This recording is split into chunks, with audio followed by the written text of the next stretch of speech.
you get out of this deal that you wanted? Well, I got sort of everything that we wanted. We got no rare earth threat. That's gone, completely gone. We have tremendous amounts of dollars pouring in because we have very big tariffs, almost 50%. We never had anything in terms of tariffs, although I put tariffs on China, but Biden let it lapse by the fact that he gave exemptions on almost everything, which was just ridiculous.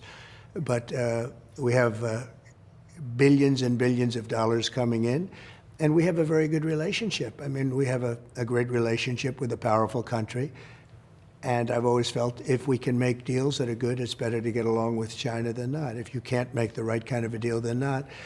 Because, you know, China, along with many other countries, they're not alone in this. They've ripped us off from day one. They've ripped us so much. They've taken trillions of dollars out of our country. And now it's the opposite. I mean, we're doing very well with China, and hopefully they're going to do very well with us. But I do think it's important that China and the U.S. get along, and we get along very well at the top. As I said that, they came to the table. We met in South Korea, as you saw. A lot of people watched. And we made a really good deal. And it was good for them also, I hope. I mean, I want it to be good for both sides, but we'll be taking in hundreds of billions of dollars in the form of tariffs. You know, tariffs are incredible because they really give us great national security. As an example, when they pulled the rare earth on us and the rest of the world, if we didn't have tariffs to fight back, I immediately instituted a 100% tariff over and above what they were already paying. And when I did that, they immediately came to the table. Without tariffs, we would not have had that privilege. We would have not have had that right. Tariffs give us national security and great wealth. You talked about those rare earth minerals. Of course, Yeah. my understanding is about 90% of them come from China. That's Right their, now. Yeah. But within a short period of time, we'll have everything we need for ourselves. You know, we've instituted an emergency program, and we will have, within a year from now to a year and a half, we'll have everything we need, no matter what kind of a threat is made. How? How do we do that? Because we've taken over. First of all, you saw the partnerships we've established with Japan, with Australia, with UK, with just about everybody, frankly, and we're all doing it together. You know, this wasn't a threat against the United States. This was really a threat against the world. So the whole world has come together, I think, at our behest. And rare earths, within 2 years, rare earths will really cease to be a problem. The one thing that China wants, but it doesn't have, is the world's most advanced semiconductors. That's right. That's what the United States has. Will you... Chips, in particular. Chips, that's right. Will you allow the chip maker NVIDIA to sell their most advanced chips to China? No, we won't do that. But it's not on the table at all. We will let them deal with NVIDIA. NVIDIA is the prime company in the world for that. And we will let them deal with NVIDIA, but not in terms of the most advanced. The most advanced, we will not let anybody have them other than the United States. Because then they would win the AI race. Well, they wouldn't win it necessarily, but they would certainly have an equal advantage. Right now, we're winning it because we're producing electricity like never before by allowing the companies to make their own electricity, which was my idea, which nobody, frankly, had thought of. These massive plants that are being built are building their own electric generating plants along with the plant itself, and that gives them all the electric they need without going to an old grid that's, you know, 150 years old. And they're making it themselves, and then they're selling back any excess electricity into the grid. So we benefit in all ways, but most importantly, it allows the companies to go immediately forward. We're getting approvals done in 2 and 3 weeks. It used to take 20 years, and we are leading the AI race right now by a lot. We are leading it by numbers that people have no idea. It's been really great. We've been very, very far-reaching for it. Look, that's the new internet. That's the new everything all put together. The economy, they can produce things that we don't want to produce because it's not really worth our while. Making undergarments, making this, you know, certain things. We don't want to do that.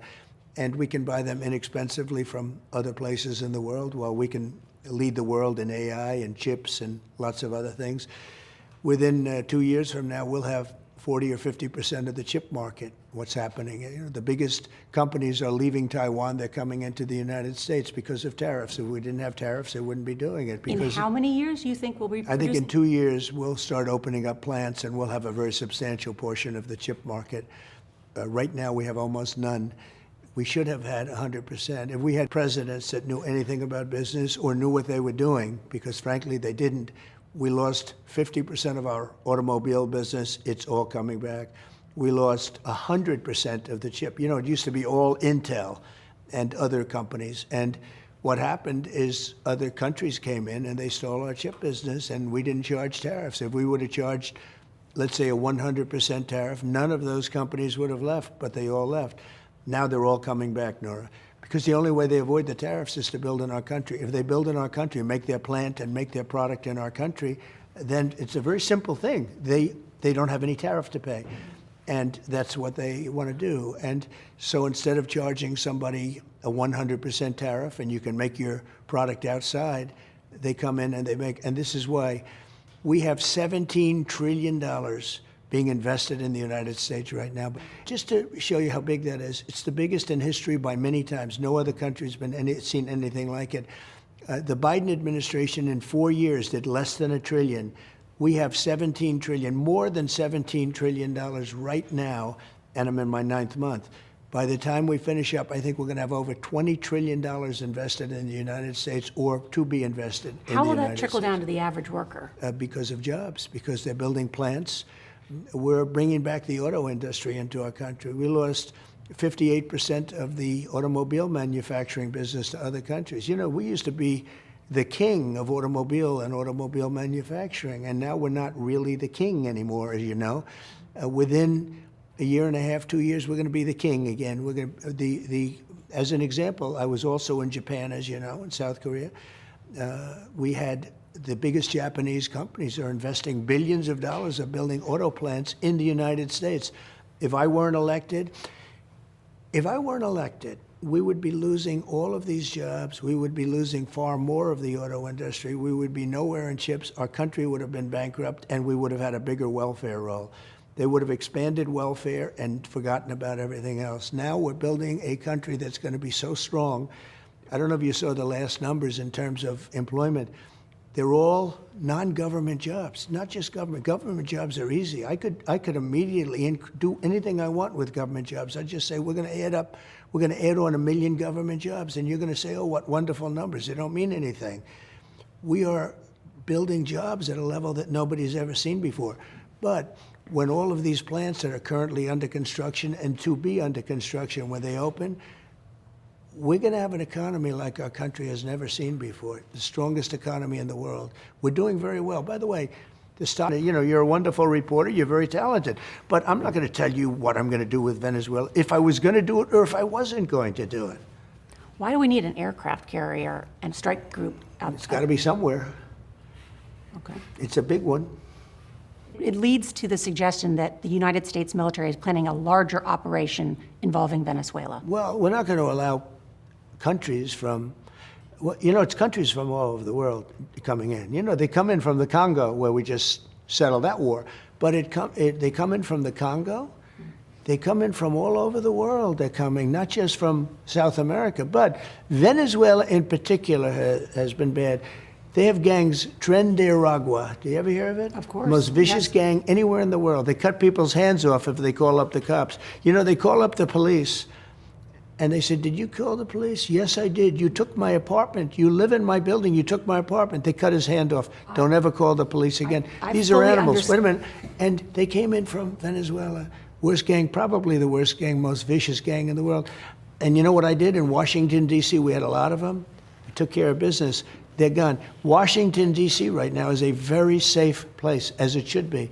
Washington, D.C., before I got here, was almost like a crime capital of the world. It's a capital of this country. To me, it's the capital of the world. You see the way they treat me. I go to Japan. I go to South Korea. I go to China. Any place I go. And you know what I call that? Respect for our country. They didn't treat Biden that way. When Biden went there, first of all, he hardly went anywhere. The guy couldn't leave his bedroom. But they didn't treat Biden that way. They had no respect for Biden, falling up the stairs, going to an airplane 3 times. I mean, this is a man who should have never been president. This was a rigged election.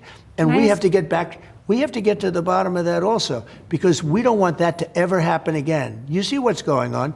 We don't ever want that to happen again. Look what happened to our country by having Biden as the president. Our country went to hell. I And if wanted we to had ask you another about couple of Israel. years, if Kamala had won the election, our country right now would be finished. It was a dead country, and now we have the hottest country anywhere in the world. We have the strongest stock market. We have everybody wants to come in.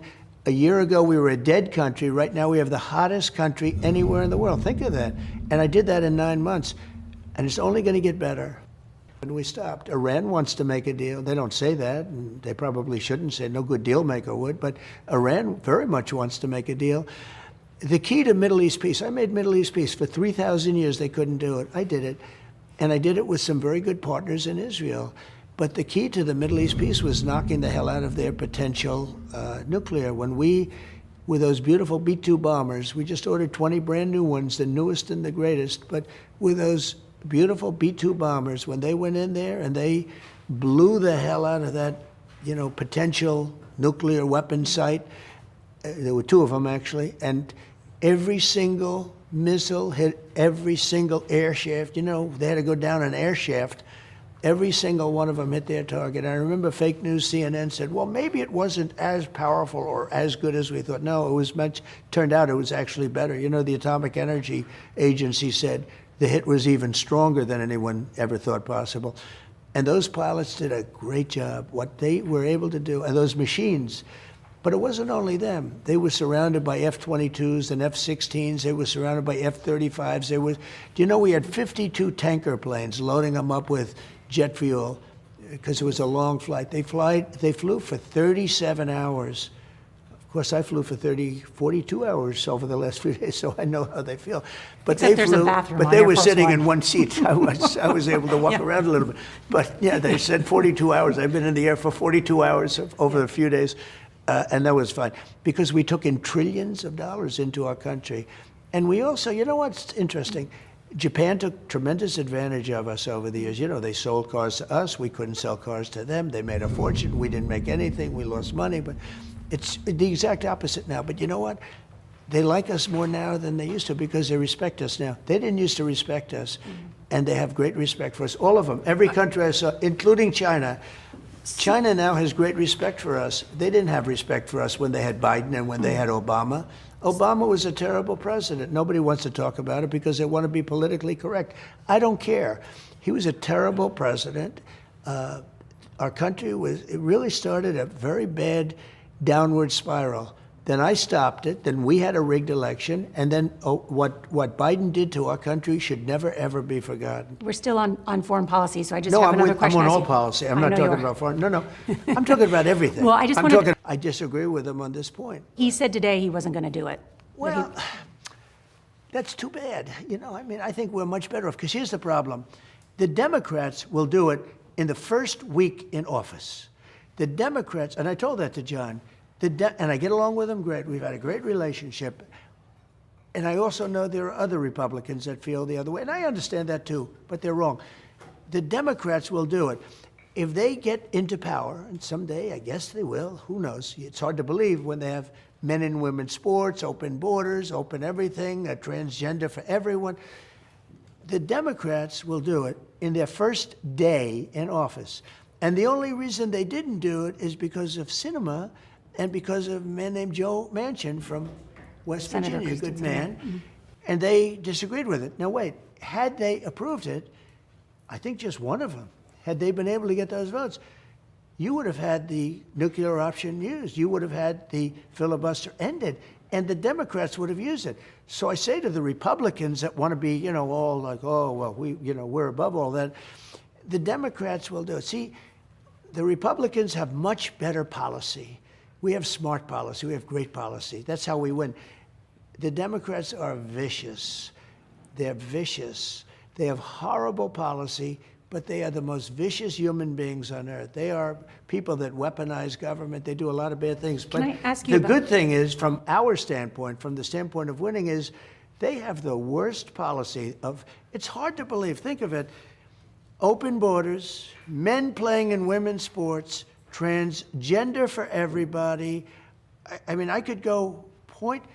These Can I are ask not you about the 80-20. economy? These are 99-1 issues, and they don't change. I just watched this morning a Mr. show President, where. can I ask you about Yeah, the economy? just one thing. I watched a show this morning where a very well-known Democrat congressman was fighting like hell for men playing in women's sports. They don't change. They Who don't was that? learn. I don't want to tell you. You'll be able to check it. Just don't. If they take away the power of tariffs from us, and it has to be quick and nimble. You can't have Congress where hundreds of people have to look. They can't even agree to continue a country. You can't have Congress. This has to be quick and nimble. Well, you just As an finished that example, sentence. You said, if they take away my power to do tariffs, what? it would be a very sad day for the United States of America. We're making a lot of money. We're respected again all over the world. We have great national security. Let me give you an example. With China, they were, very strongly threatening us, frankly, with the rare earths. And then I said, well, if you're going to play that card, I'm going to put a 100% tariff on over and above what you're already paying, which was 55%, which was very high. A lot of money coming in, tremendous money like we've never seen. I'm going to put a 100% tariff on everything over and above. And you know what happened?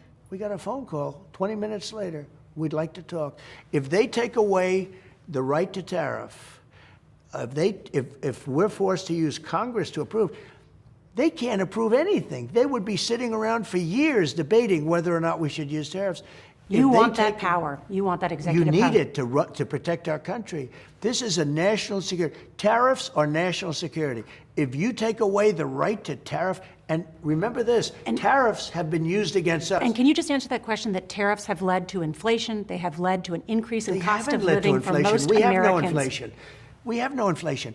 Biden had inflation and he didn't have tariffs. He didn't use So for tariffs. the average you know why he American- didn't use them? Because he's not smart enough to But use the them. companies say they've passed on more than 30% of these costs to the American consumer, ready? the Are tariffs, you and ready? somebody has to pay for it.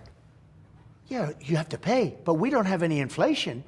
Inflation is the real test of paying. Everybody said, oh, if you do tariffs, you're going to have inflation.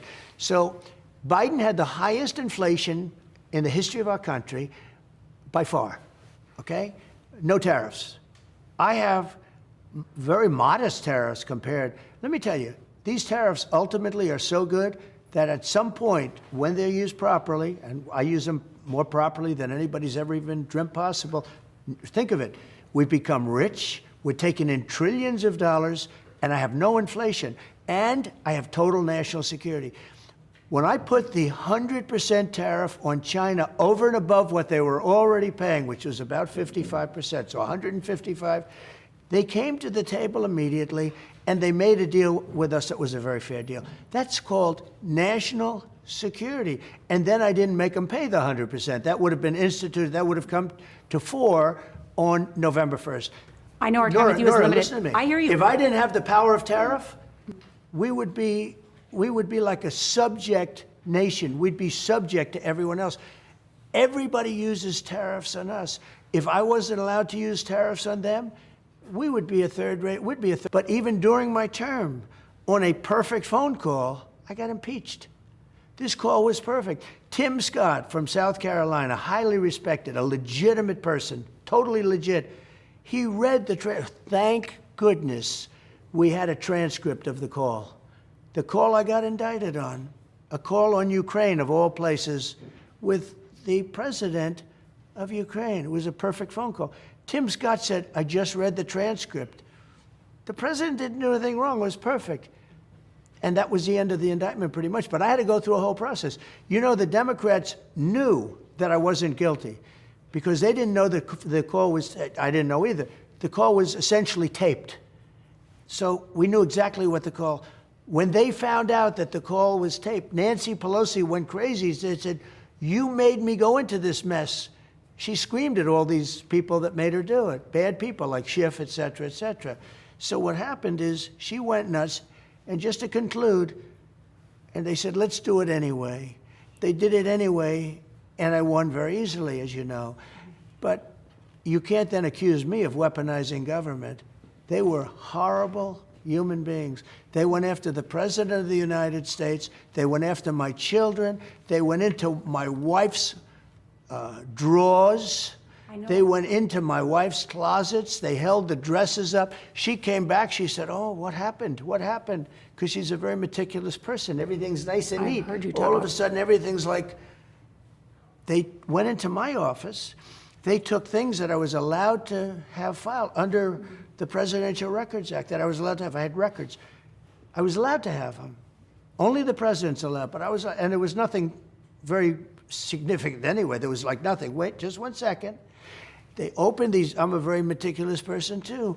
I have files, beautiful. They took the files, threw them all over the phone, all over the floor. They were all over the floor. And they took pictures of them. This is my office. I said, what the hell? That's not my office. They took files. They threw them all over. And they took pictures and they released them to the public that this is President Trump's office. We caught him with all of this stuff like it was all over the floor of my office. These are crooked people. These are dissent. So don't ask me about, did you go after Letitia James, in my opinion, and I only say in my opinion because I guess the lawyers would prefer that I say that because I have a much stronger opinion. She's a total crook. She's a lowlife. Comey's a dirty cop.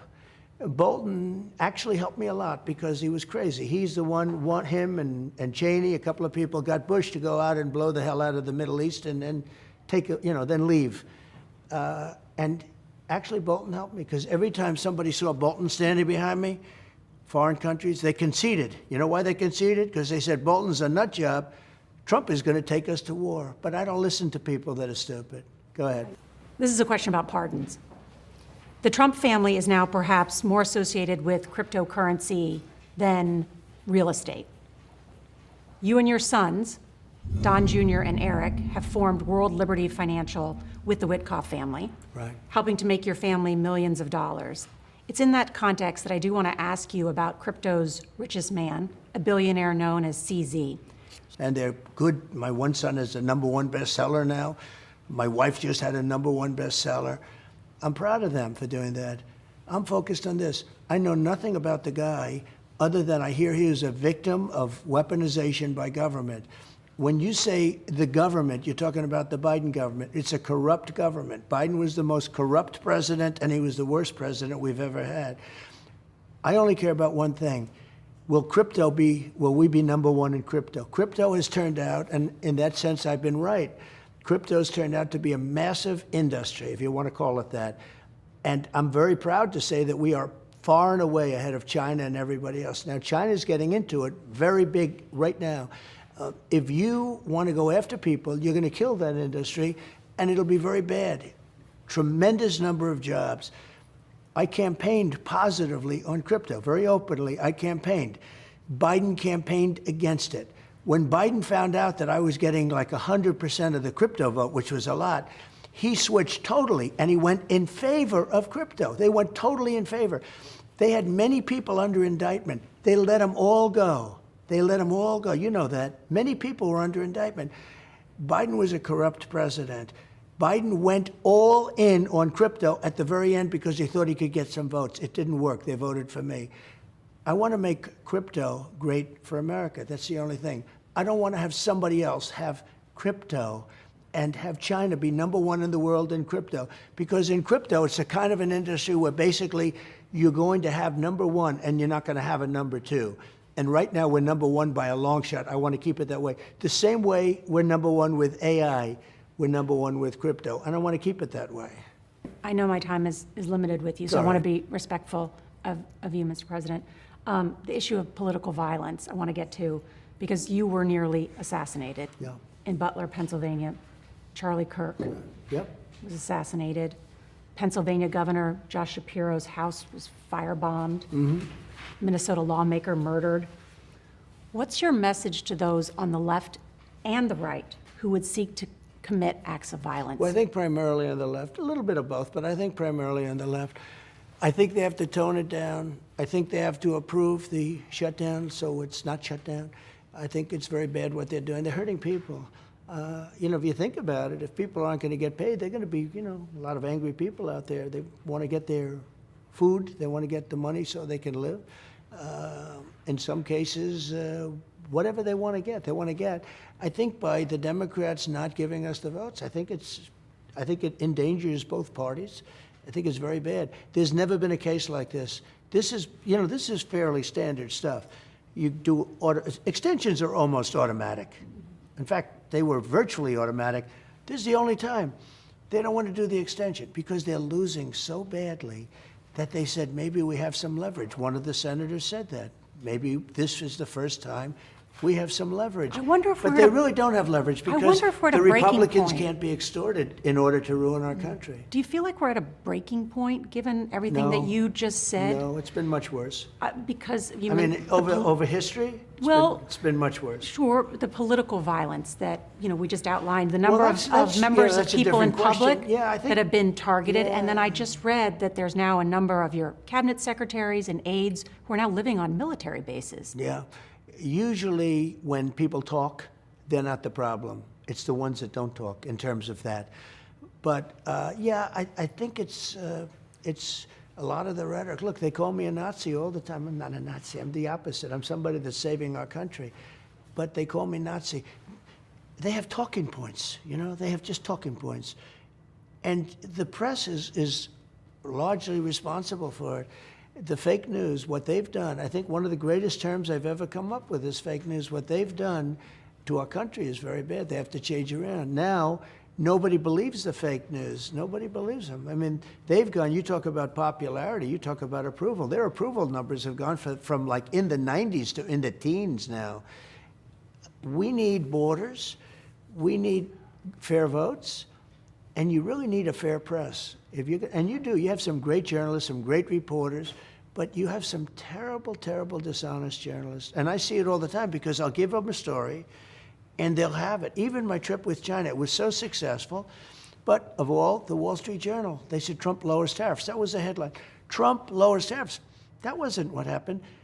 I lowered tariffs in order to get everything that anybody could possibly dream of. The point wasn't lowering tariffs. I put a behind number, I cut it, and I got everything. And yet the headline in the Wall Street Journal, beautiful picture of myself and President Xi, everything nice, but the headline was, Trump lowers tariffs. That wasn't the story. The story was Trump got everything, including world peace.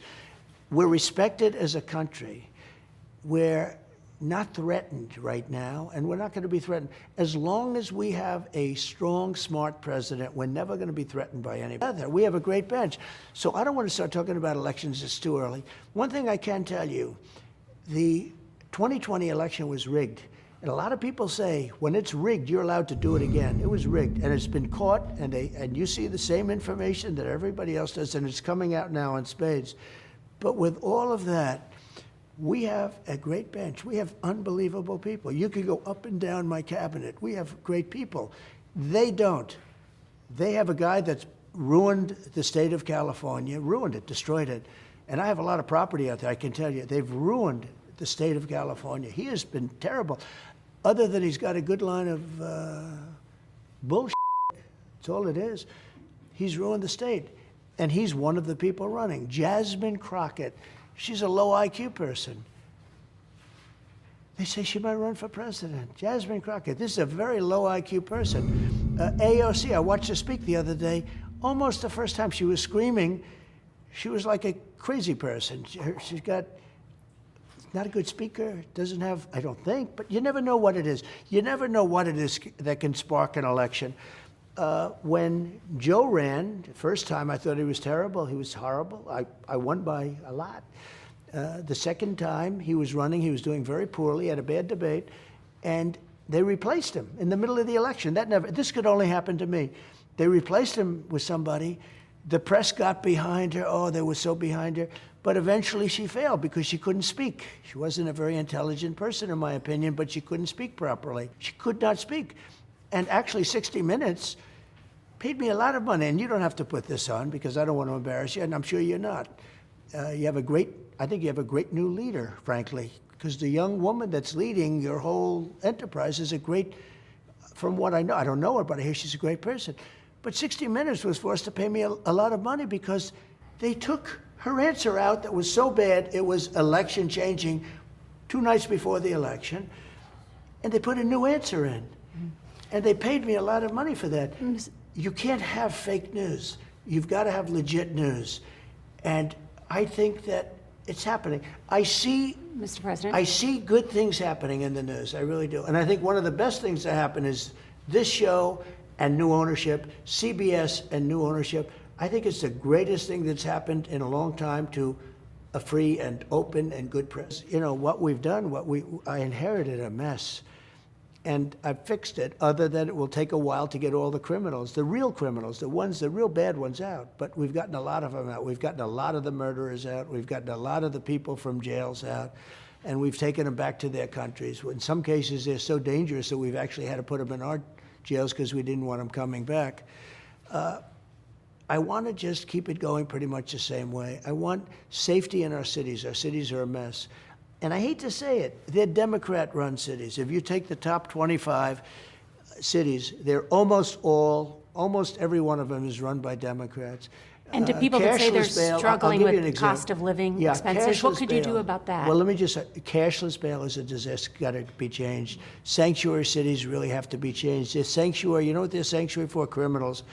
Some basic things have to be changed. But one of the things I really have focused on is making Chicago great again, and we're just getting started in Chicago. But what we did in D.C., well, we took D.C. from being so bad to so beautiful. The restaurants are booming. You can't get into a restaurant. They were closing, and now they're all opening. You can't get a restaurant now. You can't get into a restaurant. But if you want to buy a restaurant or own a restaurant, you almost can't find it. I want to make this happen all over the country. I want it to be like that in New York, in L.A., in Chicago. I want to do it as much as can. You know, by the way, Memphis, we're there now. Memphis was a dangerous hellhole, 65% down in crime. And this is after 2 weeks. We can do it all over the place. It's turned out to be a new passion for me, making our city. I had no idea we could be that successful. I thought it would take a much longer period of time. Do you know, in Washington, in 12 days, it was really good. In 1 month, it was close to perfect. And for those that are suffering with cost of living increases and saying they're living paycheck to paycheck? Well, I'd be very upset with Biden because we don't have any of those problems. We don't have inflation. You know, essentially, we don't have inflation. I inherited the worst inflation in history of our country. We don't have inflation. We're down to 2%, even less than 2%. A couple of items like beef, I'm getting down. But our groceries are down. Healthcare premiums?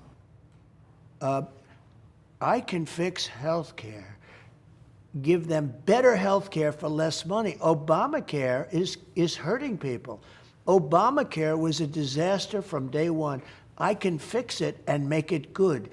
I'd really rather start with a fresh plate, but if it's required to keep it, we can make it much better.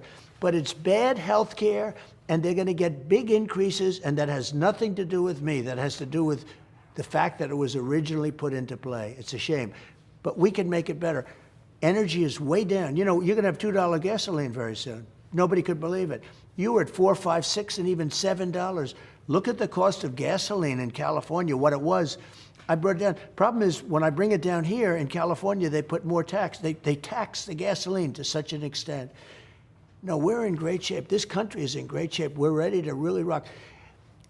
As I say often, we were a dead country. We were a dead country 1 year ago. Now we have the hottest country anywhere in the world. Leaders have said that to me. Just recently they said that to me. Even President Xi, he said, I'd like you to be congratulated. He said it so beautifully.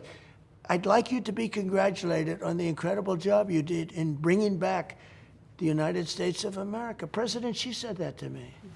I know we're out of time, but just on that matter, when we talk about that, because I know how closely you follow the stock market, do you worry about an AI bubble? I guess I worry about everything, you know. I mean, you know, I'm a worrier. I worry. But you know what I do? I worry, and then I fix it. I fix it. That way I don't have to worry. There's a lot of money behind AI. Well, there's a lot of money, and right now I'm taking advantage of it because we're leading AI. You know, we're leading it by a lot. China's in second place, but we're leading it by a lot. We have the greatest minds of any country anywhere in the world, and we're using that. I'm using those great minds to help us. Now, will something happen later? I guess, you know, something, but it could also be something very good happens. And I hope it's going to be very good. But if it's not so good, we're protected. Our country is doing great. We're strong. We're solid. We've never been, I think we haven't been like this in maybe ever. maybe ever. We have a great country, and you should be very proud of it. Mr. President, thank you very much for your time. Thank you very much.